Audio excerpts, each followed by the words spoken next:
DJ कवि राजा, DJ कवि राजा, DJ कवि राजा। बेलो गंभीरपुर बाजार, बेलो गंभीरपुर बाजार, बेलो गंभीरपुर बाजार, बेलो गंभीरपुर बाजार, बेलो गंभीरपुर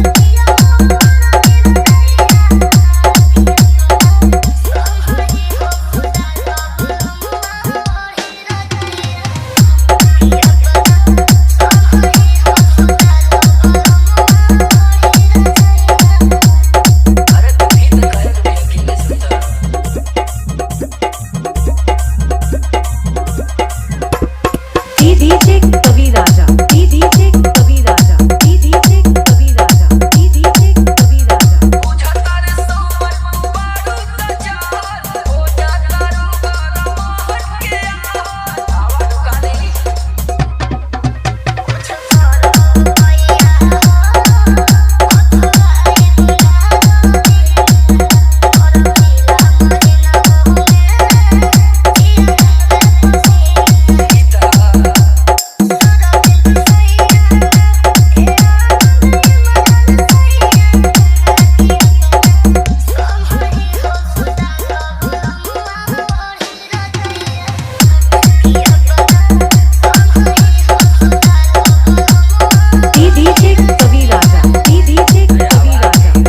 गंभीरपुर बाजार आजमगढ़। Mobile number 8303 6900 69।